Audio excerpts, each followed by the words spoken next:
As a dedicated student of history, I know of no other time in which creativity reached the point it did in San Francisco from mid-1966 to the Summer of Love in the following year.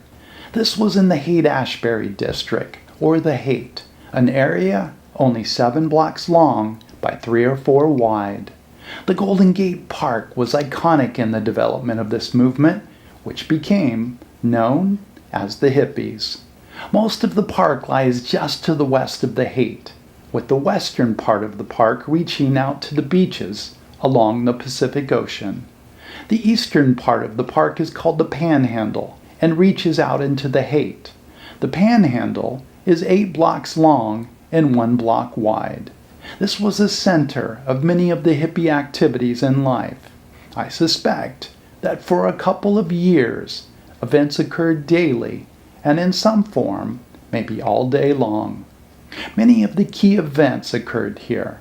Several of the big-name hippie bands would often play here for free, including Janice Joplin with Big Brother and the Holding Company, The Grateful Dead, Country Joe and the Fish, and Jefferson Airplane. Jimi Hendrix played at least once here before he became well known. Like the others, he too lived in the Haight. Human Being, the event that established the hippie movement in the eyes of the world in January of 1967, was held in another part of Golden Gate Park, not the Panhandle. The Diggers, who I will cover next, would hold many events here, including food and clothing distribution. Anti-war protests were held here. Drum circles, yoga, meditation, dance, and spontaneous events were the norm. There were gatherings meant to demonstrate peace, love, and unity, often featuring music, poetry, speeches, and a shared experience of togetherness. Love-ins were the events associated with what became known as flower power. The love-ins here inspired love-ins to occur around the world at hippie events. It was seen as a cultural phenomenon and one of the strongest ways the hippie movement spread. Also, there were theatrical improvisations, comedy skits, poetry readings, lectures, and other types of related performances. The Diggers were at the core of what took place in the Haight. They were the organizers, particularly in the logistics of people's basic needs, such as shelter and food. They took their name from a 17th century rebellious group opposed to feudalism and who took over lands of the lords in Surrey, a part of the UK. The Diggers of San Francisco were a subversive group of theater performers whose goal was to create a foundation for this new society in San Francisco. Their interest was to free society from money and capitalism. They presented a form of performance art they referred to as life acting, the game of freedom, which was itself a form of what they dubbed guerrilla theater. Their goal was to remove all boundaries between art and life. Peter Coyote was one of the main members of the group. He would later go on to a fair amount of fame for numerous films and for narrating many of Ken Burns' documentaries. Peter talked of the Diggers not having ideologies. It was for the individual actor to create their own identity, their own world. It was a complete expression of self.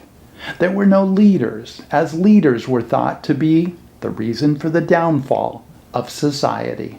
The Diggers performed late in 1966. One of the first events they organized was riding through the financial district with trucks full of belly dancers.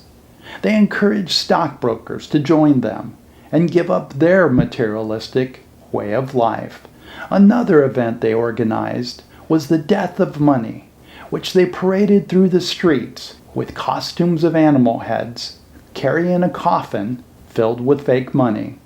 These type of events were common. They would publish the Digger papers about poetry, politics, philosophy, and satire. This would cover the events of the Haight and artwork as well. They fed 100 a day for free at the Golden Gate Park, opened up free shops, free medical, and provided temporary housing for homeless youth. The San Francisco Mime Troupe was formed in 1959. It was influenced by a 16th century Italian style of performance and absurdism. Absurdism of dress, ideology, and spontaneous creation. The Diggers formed guerrilla theater as a spin-off of San Francisco Mime Troupe. Many of the Diggers belonged to San Francisco Mime Troupe. The San Francisco Oracle was started by Alan Cohen and Ron Thielen in the Haight. It was first distributed in September of 1966 and would last until 1968, although it has been revived many times throughout the years. And there were a number of papers influenced by it. It is estimated that its readership reached 500,000 per edition. Many writers contributed, including beatnik writers Allen Ginsberg and Gary Schneider, writer Ken Kesey, Harvard LSD researcher Timothy Leary, and Alan Watts, who translated and composed spiritual teachings of the East, including Taoism, Buddhism, and Hinduism. The paper had psychedelic art, articles on counterculture topics, poetry, music, and philosophy. The Oracle would also write on the hippie movement's goals, ideals, challenges, and events in the Haight. I, like many, think of the hippie movement as a lackadaisical, sort of lazy, but that is not what the articles in the San Francisco Oracle called for. They saw it as the responsibility of this new movement to work hard, to contribute to humanity, and to be a positive force in society, to be respectful and honest. The artwork, graphics, and use of color were profound, and the intention was for it to be a different experience than what had been done before. Among others, it was supposed to be a psychedelic experience. The creativity of the Oracle is worthy of museum posting. Chet Helms was called the organizer of the Summer of Love in 1967, which was the event that brought more than 100,000 youth to San Francisco, as sang in the immortal song, "Are You Going to San Francisco?" I have a link to the song down below. In 1962, Chet, influenced by writings of beatniks, Jack Kerouac, and Allen Ginsberg, decided to drop out of the University of Texas at Austin and hitchhike across the country. He had shoulder-length hair and a full beard. This is the earliest person I have heard of having hippie-length hair who was a hippie. He wound up in San Francisco. Shortly after, he returned to Austin to encourage two of his friends, including Janice Joplin, to also drop out of school and hitchhike to San Francisco. Chet felt Janice could make it there as a singer. They lived quite poorly, living in a boarding house, and he would sell marijuana to make a living. While doing that, he met many musicians. He realized the talent there and the need for them to have a place to perform in front of an audience. He then organized concerts out of the basement of the boarding house he was staying, managed Janice Joplin and her band, was co-founder of the San Francisco Oracle, organized the Human Being, as I said above, the event that brought hippies to the world, helped to organize the Monterey Music Festival, and managed the Family Dog, a club that held acid tests and concerts.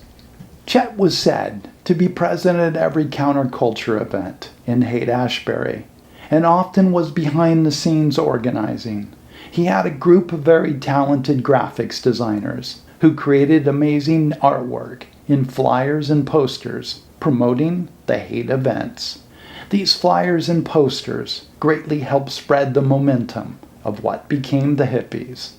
Police in Laredo, Texas detained him late in 1963 for the murder of John F. Kennedy, based on his long hair alone. It was said Chet Helms wasn't a very good businessman, and though promoting many of the legendary bands of the time, he never made much money. He would become a partner at times and a competitor at other times of promoter Phil Graham. As I was researching this, I found many articles about Chet Helms in newspapers around the world from when he died in 2005. The promoting legend, Phil Graham, who ultimately brought many of the Haight hippie bands to the greatest notoriety, was born in Berlin and was Jewish.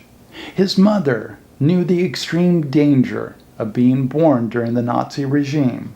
She then gave him and his sisters up for adoption, knowing their fates in Germany were not good and that they would be sent on to other countries. Germany would trade Jewish orphans for Christian orphans between them and France. When France wound up with too many Jewish orphan children, they would trade them to the U.S. This is the route Phil went as a child. That is, to a German orphanage, to a French one, and on to the U.S. This was just before the Holocaust. One sister would die of pneumonia as they were on a ship to New York. When in the U.S., growing up, Phil would be bullied because of his German accent and called a Nazi. He fought in the Korean War, winning the Bronze Star and Purple Heart. He later wound up in San Francisco, organizing shows, and began renting out the Fillmore Auditorium for concerts. Unlike Chet Helms, he would become an exceptional businessman. The Shelton Studios is an American method acting school based in San Francisco. Method acting is the technique of the actor trying to understand the inner motivation and emotions of the character. School was founded in 1961, a few blocks from the Haight. It prepares students for the art of film and theater acting by training them to be extraordinarily alive, by developing a vivid imagination, an expressive body, an open heart, great intellect, and the ability to communicate what it means to be human in the world. Danny Glover, later a Hollywood star, Howard Hessman, who played Johnny Fever in the successful TV series WKRP in Cincinnati, and Peter Coyote were students here. Other students went on to win Academy Awards, Emmys, and Tonys. Its actors were often involved in the Haight. The committee was located also a short distance from the Haight and was part of its movement. It was a comedy improvisational group that the San Francisco Chronicle said was the most creative group of people that San Francisco has seen. One task they would do is to start with a word. Then each cast member had to come up with another word based on the last letter of the word suggested by the person before them. When the audience yelled stop, then the cast would begin a skit based on the word which was stated just before stop. Del Close, who was also one of Ken Kesey's Merry Pranksters, was the director of the committee. I would think no one has coached as many of America's greatest comedians as Del Close has. Howard Hessman, mentioned above, was part of this, as was David Ogden Stiers, who played Winchester in the 1970s-80s MASH series, one of the most famous American TV shows. The committee opened on April 10, 1963. The founders had been involved in developing the Chicago comedy scene, such as Second City. Peter Bonners was part of the committee. He would later play Jerry in the long-lived TV series, The Bob Newhart Show. The Groundlings, an improv comedy theater which still exists in Los Angeles, was a spin-off of the committee and had produced many big-time comedians. Many other members have gone on to play important roles in TV or film production. The Artist Liberation Front existed in the Haight. They felt art should be free from commercialization constraints and should serve as a social purpose. They protested against the mainstream art institutions and had their own free artist fairs. They also protested for artist rights. The Psychedelic Shop opened on January 3, 1966 in the Haight by brothers Ron and Jay Thielen. Ron was also co-founder of the San Francisco Oracle. The shop sold psychedelic books, posters, hippie clothing, drug paraphernalia, and drugs such as LSD, which were legal at the time. The Blue Uniform Cafe was the first coffee house in the Haight, opening in September 1965. It provided a meeting spot for musicians, poets, artists, and political activists to exchange ideas. They would also display their talents. Poetry readings, musicians playing, and speeches were done daily. Others would pop up as well, such as the Coffee Gallery and Free Food Cafe, run by the Diggers. Counterculture lectures and philosophy presentations would be given at the Straight Theater. Thank you so much for watching, and have a great day.